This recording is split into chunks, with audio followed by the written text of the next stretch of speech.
Hello and welcome to this Edison executive interview. I'm Sean Conroy, an analyst within the healthcare team, and today I'm joined by Martin Olin, CEO of BerGenBio. Pleasure to have you join us, Martin. Thank you very much. I'm pleased to be here. Please, can you just start by providing a high-level overview of BergenBio, key asset Bemcentinib, and the strategic priorities you have for this? Yes, certainly. Thank you for that question. So BergenBio, we consider ourselves to be on the frontier of what we call AXL therapeutics, basically through two elements. One, a significant understanding of the biology involved around AXL, but also through our two clinical programs, Bemcentinib and Tilvestamab, that are both first-in-class, highly selective AXL inhibitors. And that's important because it is known that AXL plays an important role in the mediation and progression of aggressive diseases like oncology, infectious diseases, and fibrosis. And we at least find it interesting that in normal or in healthy tissue, AXL is actually very lowly expressed, as opposed to in hostile environments where it seems to be upregulated by hostile environments. And we do believe that inhibition of AXL represents a promising therapeutic modality across several aggressive diseases. While it's relevant across a number of diseases, our current strategy is based on what we call reasons to believe, which are the situations where the scientific rationale, the preclinical data, and our clinical data, which we now have from more than 600 patients with Bemcentinib, confers to an attractive opportunity, which we have defined to be non-small cell lung cancer, in particular the STK11, which I believe we'll come back to, respiratory infections, particular COVID, in relation to the EU Solid Act trial that we have announced previously, but also in hematology in relation to AML and potentially also MDS. So I would say that's our core focus for the coming 1.5 to 2 years. Yeah, so just looking at AML, can you talk through the data that's come out of the ongoing phase 2 trial, yeah, and why this has given you confidence to pursue another study in relapsed patients, and what the next steps for this are? So what I think we should make ourselves aware of is that after the introduction of venetoclax and HMA therapy, which has just recently been introduced and has become a standard of care in first-line therapy, while we see benefit for those patients in first line, the result seems to be that those patients who eventually relapse or become refractory to that setting or standard of care treatment actually do worse than previous. So second line is still a significant unmet medical need. And we don't actually see anything in the horizon that will change that perspective for that population. And we should remind ourselves that the prognosis for these patients are really poor. We're down to 2.5 to 3 months median overall survival once you get to second line after venetoclax and HMA therapy. So if we then look at the 003 study, which is for second line, in some cases beyond second line, AML patients that are unfit for intensive chemotherapy, what we did see in particular for the relapsed population, we actually did see a very encouraging signal, which may actually very, elegantly confer to the scientific rationale and the mode of action of Bemcentinib in this setting.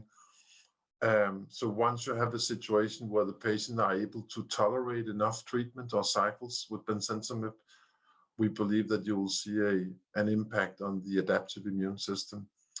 The data we saw, still small numbers, but very encouraging, confers to a 2.5 to 3 times the nowadays expected median overall survival for these second-line patients. So indeed, they are very encouraging.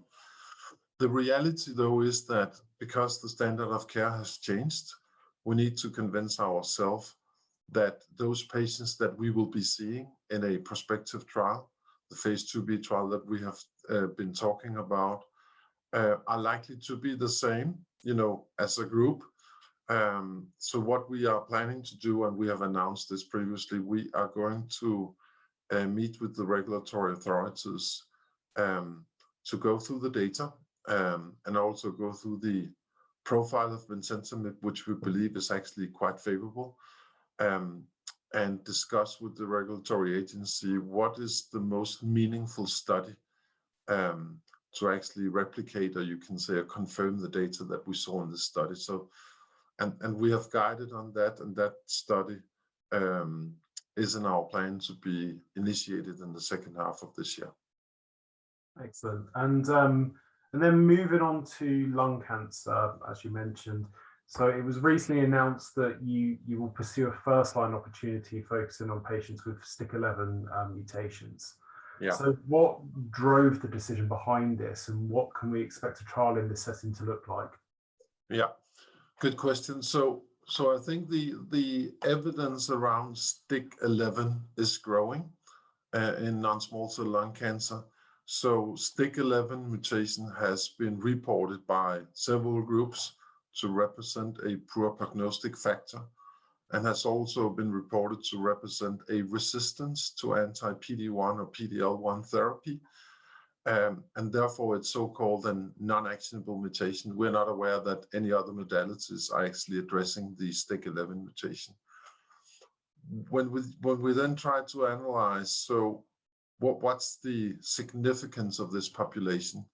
Well, STK11 by itself is not a significant portion, but once you include the co-mutations, so STK11P53, STK11 KRAS, and other mutations, it actually accounts for up to 20% of first-line non-small cell lung cancer, which are patients that do not respond well to the standard of care, which is chemotherapy and PD-1, PD-L1 therapy.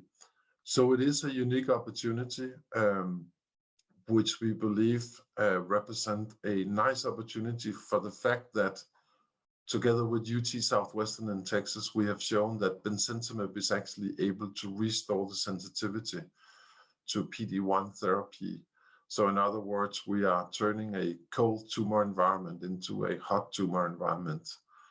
And also, we should say that although the trial was not set up to identify or enroll STK11 mutated patients, that's the 008 study I'm referring to in second-line non-small cell lung cancer, we actually do have patients that have the mutation and respond quite well to the Bemcentinib treatment, which is of course really encouraging because it suggests that what we have shown in the preclinical setting also can be translated into the clinical setting. And therefore it may actually be relevant for second line as well. That's something we are looking into. The thing that we have to do, remember, if we go for first line setting, we have not previously administered Bemcentinib in combination with platinum doublet chemotherapy and a PD-1 agent. So we would need to do a phase 1b study to confirm that it's still safe before we can move into an efficacy study. But keep in mind that the second line opportunity is something that actually may be right in front of us. It's still early days, but the 008 study certainly have a number of patients in there where we have shown that Bemcentinib is well tolerated when administered together with a PD-1 agent, or Keytruda in this case, which is of course very interesting. So we are looking to initiate the phase 1b study in the second half of this year, and we are evaluating if there is an opportunity to, in parallel, explore the STK11 opportunity in other lines of therapy, but it's still too early to conclude, but that will of course be very interesting. At the same time, we are expanding the understanding from a preclinical perspective in relation to the co-mutations of STK11 with UT Southwestern. And then finally on COVID, you announced the next step will be a confirmatory EU-sponsored trial. So Can you talk through what the benefits of using this type of platform trial are for COVID? And then what you see the potential scope of Bemcentinib actually be in the backdrop of all the treatments that have now been approved for hospitalized patients? Yeah, certainly. We believe that there are two particular and distinct benefits of working with a platform approach like the EU Solid Act. First of all, it will give us access to an already established infrastructure across Europe with up to 100 centers, which is of course a significant number. But also importantly, this will be done under an approved master protocol. In other words, there is already a regulatory acceptance as to the master protocol. Bemcentinib will be studied under a sub-protocol. So this confers to two things that are important for us. One, the speed, but also the time, the cost involved. So we do hope that this will give us a significant benefit in being able to enroll the patients. And when we talk about COVID, I think that it's without reasonable doubt that COVID will continue for some time, probably in other forms, variants and mutations. It's yet to be seen, what the variants will be and what the clinical impact will be of those mutations. But very interestingly, the data we have in hand suggests that Bemcentinib is insensitive to mutations or variants, or mutations in the spike protein, which is of course very interesting because we would then be insensitive to variants.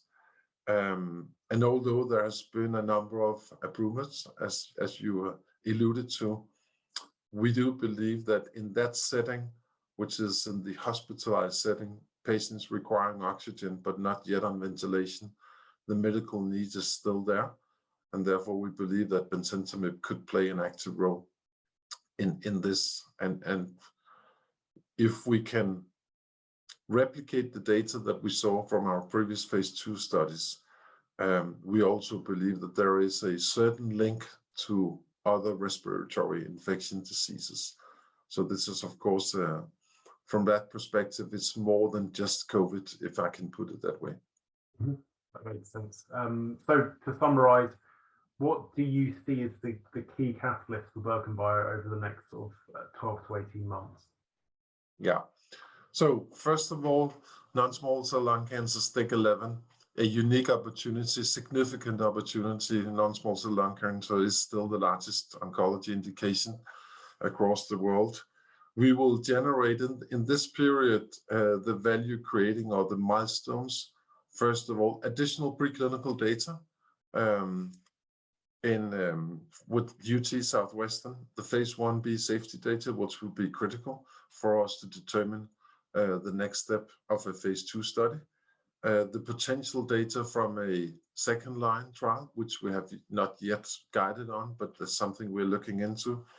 And obviously the partnering opportunity, because this is, in our mind, a unique opportunity to be one of the first in stake 11 non-small cell lung cancer. In COVID, it will be obviously the data from the EU Solid Act trial and also additional preclinical data that will confirm the story around a beyond COVID, if we can put it that way. And finally, the regulatory alignment and the alignment of a phase 2b study with the regulatory authorities, in this case, the US, for the AML second line opportunity. So those are the key milestones that we hope to be able to deliver in the next 12 to 18 months. Martin, thank you for taking the time to speak with me. I look forward to seeing how things progress over the coming months. Thank you very much.